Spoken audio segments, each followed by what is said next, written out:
చంద్రబాబు గారు ప్రవేశపెట్టిన P4 విధానంపై విషపుత్రిక సాక్షి తప్పుడు రాతలు రాస్తోంది.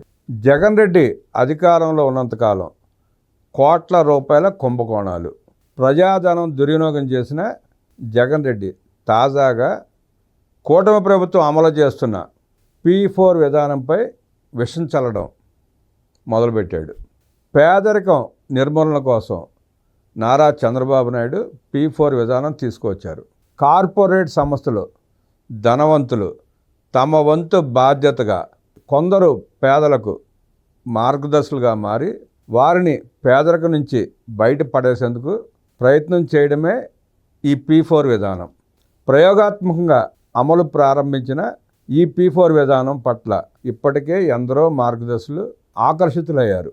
అయితే జగన్ రెడ్డి మీడియా సంస్థ అయిన సాక్షి దీనిపై అసత్య కథనాలను పెద్ద ఎత్తున ప్రచారం చేస్తోంది.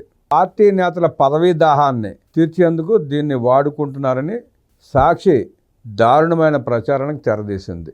పేదలకు ధనికులకు మధ్య వారధిగా ఓ సమన్వయకర్తను నియమించున్నారని చెబుతూ దీన్ని పార్టీ నేతలతో నింపే ప్రయత్నం చేస్తున్నారని సాక్షి ప్రచారం మొదలుపెట్టింది.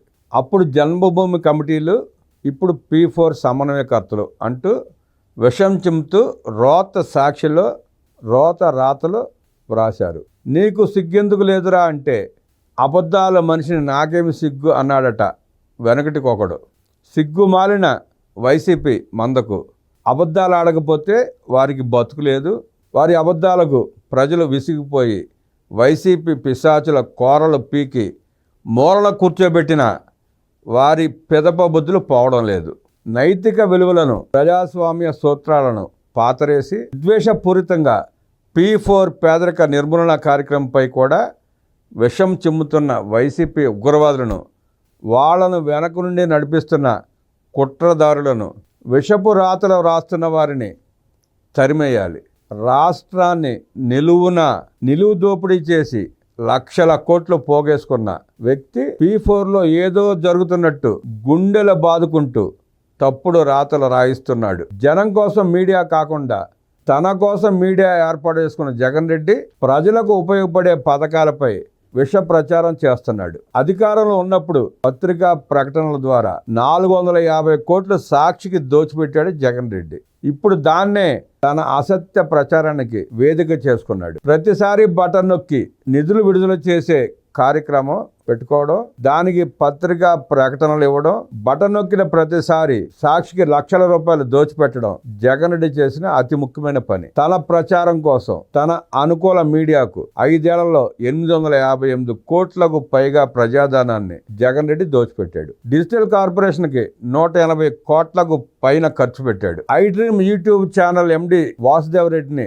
డిజిటల్ కార్పొరేషన్కి MDగా పెట్టుకుని ఉద్యోగం ఇచ్చి 2.63 కోట్ల వేతనం చెల్లించాడు. సాక్షి పత్రిక కొనుగోలు కోసం ఒక్క వాలంటీర్కు నెలకి 200 రూపాయల చొప్పున చెల్లించేందుకు జీవో జారీ చేసి మరో 203 కోట్ల రూపాయలు దోచేశాడు. జగన్ రెడ్డి ప్రభుత్వం 5 ఏళ్లు సాగించిన దోపిడీపై విజిలెన్స్ అండ్ ఎన్ఫోర్స్మెంట్ సమగ్ర విచారణ జరిపి ప్రభుత్వానికి నివేదిక సమర్పించింది. అత్యధిక సర్క్యులేషన్ ఉన్న ఈనాడుకు 243 కోట్ల రూపాయల ప్రకటనలు ఇచ్చి రెండో స్థానంలో ఉన్న జగన్ మీడియాకి ఏకంగా 371 కోట్ల రూపాయల ప్రకటనలు ఇవ్వడం దోపిడీకి నిదర్శనం కాదా? గత 5 ఏళ్లలో ఆంధ్రజ్యోతికి జారీ చేసిన ప్రకటనల విలువ కేవలం 27 లక్షల రూపాయలు మాత్రమే. వాలంటీర్ వ్యవస్థకు వారికి శిక్షణ పేరుతో అసమర్థులకు భారీగా ప్రయోజనం చేకూర్చింది కూడా జగన్ రెడ్డి ప్రభుత్వమే. వాలంటీర్లకు శిక్షణ పేరుతో జగన్ రెడ్డి మొత్తం 274 కోట్ల రూపాయలు దోపిడీ చేశాడు. రామ్ఇన్ఫో అనే సంస్థను ఏర్పాటు చేసి వైసీపీకి ఎన్నికల వ్యూహకర్తగా పనిచేసిన ఐపాక్కు నిధులు మళ్లించింది జగన్ రెడ్డి ప్రభుత్వం. రామ్ఇన్ఫో ఎక్కడా శిక్షణ ఇవ్వలేదని ఎంతోమంది వాలంటీర్లు కూడా చెబుతున్నారు. శిక్షణకు సంబంధించి ప్రభుత్వం వద్ద ఎలాంటి డేటా కూడా లేదు. కానీ ఏటేటా ఆ కంపెనీకి 69 కోట్ల చొప్పున చెల్లింపులు చేశాడు. ప్రతిపక్షాలపై తప్పుడు ప్రచారం చేసే శిక్షణ ఇచ్చింది ఐపాక్ సంస్థే అని వాలంటీర్లు ఇప్పటికీ చెబుతున్నారు. వాలంటీర్లు పూర్తిగా రాజకీయ కోణంలో వైసీపీ ఐపాక్ నియంత్రణలోనే పనిచేశారు. ఎన్నికల సమయంలో అదే నిరూపితమైంది. ఈ ఉదంతంపై సిఐడి లేదా ఏసీబీతో విచారణ జరిపిస్తే సొమ్ములు అసలు ఎవరికి చేరాయో, ప్రభుత్వ సొమ్ము దోపిడీ చేసింది ఎవరో తేల్చే వాస్తవాలు ప్రజలు ముందుంచి జగన్ రెడ్డి బాగోతాలు బయట పెట్టాలి.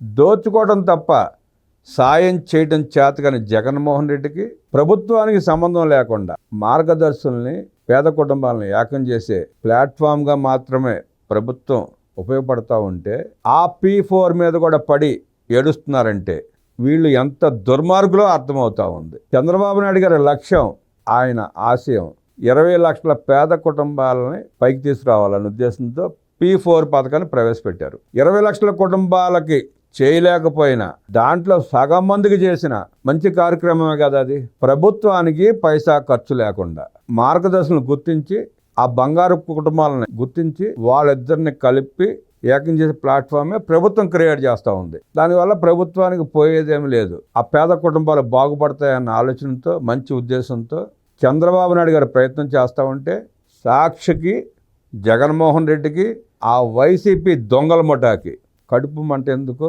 ఉలికి ఎందుకో, భయం ఎందుకో తెలియదు. అంటే జగన్మోహన్ రెడ్డి ఉద్దేశం ఏంటంటే, నేను పేదవాడినే కదా, చంద్రబాబు నాయుడు గారు నా పేరు కూడా లిస్టులో పెడితే బాగుండు కదా, నాకు కూడా ఒక పారిశ్రామికవేత్తను చూస్తే ఆ పారిశ్రామికవేత్త నెత్తి మీద చేపెట్టి వాళ్ళ ముంచేసి నేను ఇంకొంచెం సంపాదించుకునేవాడిని కదా అన్న ఆలోచన అయి ఉంటుంది బహుశా. మారండి జగన్మోహన్ రెడ్డి గారు, మారండి.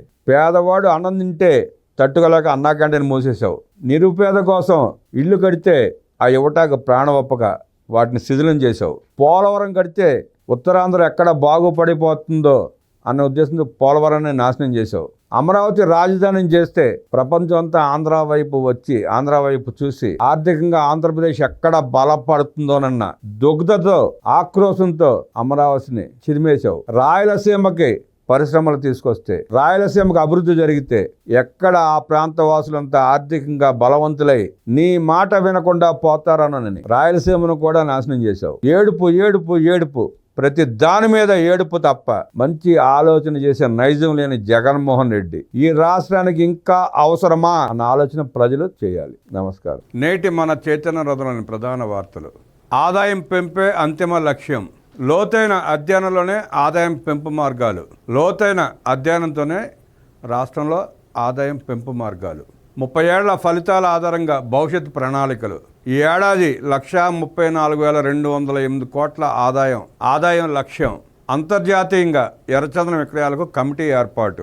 రాష్ట్ర ఆదాయం మరింత పెంచేందుకు ఉన్న అనుకూలతలు, వేగంగా వృద్ధి చెందడానికి గల అవకాశాలపై ఆదాయార్జన శాఖలన్నీ లోతైన అధ్యయనం చేయాలని, అంతిమంగా రాష్ట్ర ఆదాయం భారీగా పెరిగేలా చూడాలని అధికారులకు ముఖ్యమంత్రి నారా చంద్రబాబు నాయుడు సూచించారు. గడిచిన 30 ఏళ్ల ఆదాయ ఫలితాలను పరిశీలించి భవిష్యత్ ప్రణాళికలు సిద్ధం చేయాలన్నారు. రాష్ట్ర ప్రభుత్వ సొంత ఆదాయం పెంచుకునేందుకు ఎలక్ట్రానిక్స్, ఐటీ సేవల రంగాలు ఎక్కువగా దోహదం చేస్తాయని అన్నారు. సచివాలయంలో ఆదాయార్జన శాఖలపై ముఖ్యమంత్రి సమీక్ష నిర్వహించారు. రాష్ట్రంలో ఎర్రచందనం నిల్వలను అంతర్జాతీయ మార్కెట్లో విక్రయించేలా కమిటీ ఏర్పాటు చేయాలని ముఖ్యమంత్రి అధికారులకు సూచించారు. వేల కోట్ల రూపాయల విలువైన ఎర్రచందనం మన రాష్ట్రానికి మాత్రమే సొంతమని, దీనిని విక్రయించడం ద్వారా పెద్ద ఎత్తున ఆదాయం ఆర్జించవచ్చన్నారు. రాష్ట్రంలో ఎన్ని టన్నులు ఎర్రచందనం నిల్వలు ఉన్నాయి, వాటి విలువ ఎంత అనే దానిపై కమిటీ స్పష్టమైన నివేదిక ఇవ్వాలని ఆదేశించారు. వాణిజ్య పన్నులు, ఎక్సైజ్, స్టాంప్స్ అండ్ రిజిస్ట్రేషన్, గనులు, అటవీ ఇలా అన్ని రకాల ఆదాయాలు కలిపి 2025-26 సంవత్సరానికి రాష్ట్ర సొంత ఆదాయం 134,208 కోట్లు ఆర్జించాలని లక్ష్యం పెట్టుకున్నారు.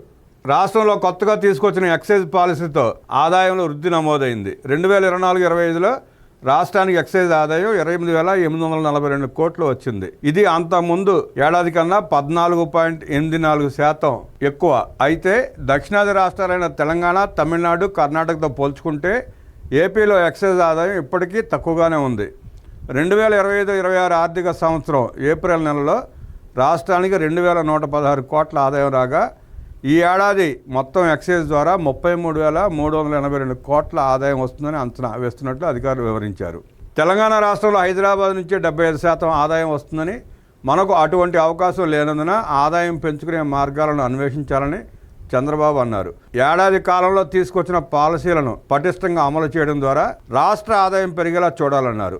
రాష్ట్ర ప్రభుత్వం సొంత ఆదాయ వనరులు పెంచుకొని తన కాళ్లపై తాను నిలబడాల్సిన అవసరం ఉందని, అప్పుడే అభివృద్ధి సంక్షేమ పథకాలకు విరివిగా నిధులు ఖర్చు చేయగలమని సీఎం అన్నారు. సుదీర్ఘ సముద్ర తీరం ద్వారా రాష్ట్రంలో పోర్ట్ ఆధారిత ఎకానమీని సాధించేందుకు ప్రణాళికతో పనిచేస్తున్నామని చంద్రబాబు నాయుడు అన్నారు. రాష్ట్రంలో 1000 కిలోమీటర్ల పైగా ఉన్న సముద్ర తీరాన్ని పూర్తి స్థాయిలో ఉపయోగించుకుని మారిటైమ్ ప్రాజెక్టును నెలకొల్పుతామని సీఎం అన్నారు. రాష్ట్రంలో తీర ప్రాంతాల్లో చేపట్టే ప్రాజెక్టులు, పోర్టులపై సీఎం సచివాలయంలో సమీక్ష చేశారు. కేంద్ర ప్రభుత్వ పోర్టులు, షిప్పింగ్, వాటర్వేస్ శాఖ సెక్రటరీ టీకే రామచంద్రన్తో పాటు పలువురు కేంద్ర రాష్ట్ర అధికారులు సమీక్షకు హాజరయ్యారు.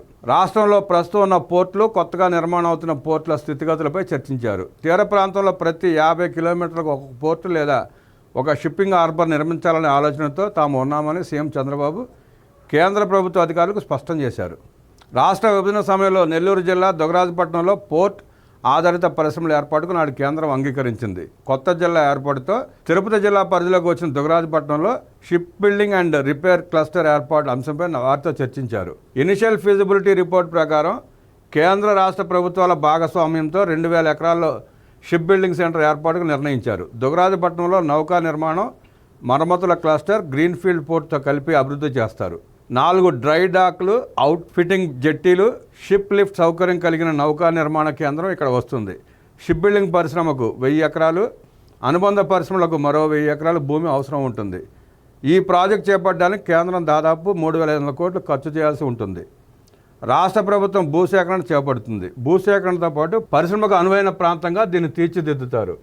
తర్వాత స్పెషల్ పర్పస్ వెహికల్ ఏర్పాటు చేసి ప్రపంచ స్థాయి సంస్థలను ఆహ్వానించి ఇక్కడ షిప్ బిల్డింగ్ పరిశ్రమను ఏర్పాటు చేస్తారు. నౌకా నిర్మాణ కేంద్రం ద్వారా దాదాపు 26,000 కోట్ల పెట్టుబడులు వస్తాయి.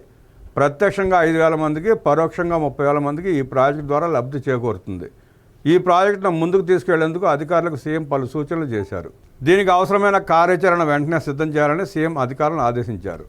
రాష్ట్రానికి తలమానికంగా ఉన్న విశాఖ పోర్టులో మరింత చౌకగా సరుకు రవాణాకు అవకాశం కల్పించాలని సీఎం కేంద్ర అధికారులను కోరారు. అదేవిధంగా రాష్ట్రంలో క్రూయిజ్ టూరిజం ప్రాజెక్టులకు ఉన్న అవకాశాలను కూడా సమావేశంలో అధికారులు వివరించారు. పోలవరం, శ్రీశైలం, నాగార్జునసాగర్ ప్రాంతాల్లో రివర్ క్రూయిజ్ సర్క్యూట్స్ను అభివృద్ధి చేసే అంశంపై అధ్యయనం చేయాలని అధికారులకు సీఎం సూచించారు. గోదావరి, కృష్ణా డెల్టా రాష్ట్రంలో మిగిలిన అన్ని ప్రాంతాల్లోనూ హార్టికల్చర్ సాగును విస్తృతంగా ప్రోత్సహించాలని, రైతుకు ఎకరాకు ఏడాదికి కనీసం ₹1,00,000 ఆదాయం ఆర్జించడమే లక్ష్యం కావాలని ముఖ్యమంత్రి నారా చంద్రబాబు నాయుడు అన్నారు. హార్టికల్చర్పై సమీక్ష నిర్వహించిన ముఖ్యమంత్రి అధికారులకు పలు సూచనలు చేశారు. మిరప, అరటి, మామిడి, oil palm, cocoa, dragon fruit, జీడి మామిడి, కాఫీ, కొబ్బరి, టొమాటో, ఉల్లి ఈ 11 ప్రాధాన్య పంటలతో రాష్ట్రంలో 24 క్లస్టర్లు ఏర్పాటు చేసి రైతులకు తోడ్పాటు అందించాలని సూచించారు. ప్రస్తుతం రాష్ట్రంలో 18.23 లక్షల హెక్టార్లలో ఉన్న ఉద్యానవన సాగును వచ్చే 5 ఏళ్లలో రెట్టింపు చేయాలి. ఆయిల్ ఫామ్, కోకో, కొబ్బరి పంటల డిమాండ్ దృష్ట్యా రైతులకు ఈ పంటల సాగు విషయంలో అవగాహన కల్పించాలి. ప్రపంచంలో కోకో సాగులో 1% కన్నా తక్కువగా మన దేశంలో సాగు అవుతుంది. ప్రపంచ మార్కెట్లో ఉన్న డిమాండ్ అందిపుచ్చుకునేలా 1,00,000 ఎకరాల్లో కోకో సాగు చేసేలా చూడాలి. కోకో పంట కోసిన తర్వాత నాణ్యత విషయంలో రైతులు జాగ్రత్తలు తీసుకునేలా శిక్షణ ఇవ్వాలి. అలాగే వీటికి అనుబంధంగా చిన్న తరహాలో ప్రాసెసింగ్ యూనిట్లు రైతులే నెలకొల్పేలా చేస్తే మరింత ఆదాయానికి అవకాశం ఉంటుంది. రైతులు పండించే పంటలకు అధిక విలువ తీసుకురావడంపై దృష్టి పెట్టాలని సీఎం చంద్రబాబు ఆదేశించారు. మైక్రో ఇరిగేషన్కు కేంద్ర రాష్ట్ర ప్రభుత్వాలు ఇస్తున్న సబ్సిడీని రాష్ట్రంలో రైతులు వినియోగించుకునేలా చూడాలి. ఎస్సీ, ఎస్టీ చిన్న రైతులకు డ్రిప్ ఇరిగేషన్లో ప్రాధాన్యత ఇవ్వాలి. అలాగే ఇప్పటికే రైతులు ఏర్పాటు చేస్తున్న డ్రిప్ ఇరిగేషన్కు ఆటోమేషన్ పరికరాలు అమర్చాలి. దీని ద్వారా నీరు, ఎరువులు ఆదా అవుతాయనే విషయం రైతులకు తెలియజేయాలని ముఖ్యమంత్రి చంద్రబాబు అధికారులకు సూచించారు. మరోవైపు ఉద్యానవన రంగానికి ఉన్న అవకాశాలను వివరిస్తూ ప్రతి నెల అన్ని జిల్లాల్లో కాంక్లేవ్లు నిర్వహిస్తున్నట్లు అధికారులు ముఖ్యమంత్రికి తెలిపారు. అలాగే 10,000 హెక్టార్ల పండ్ల సాగు చేస్తున్న రైతులకు 32 కోట్ల వ్యయంతో ఫ్రూట్ కవర్లు సబ్సిడీపై అందించామని, దీంతో రైతులకు 120 కోట్లు అదనంగా ఆదాయం వచ్చిందన్నారు. సమీక్షలో మంత్రి అచ్చెన్నాయుడు తదితరులు పాల్గొన్నారు.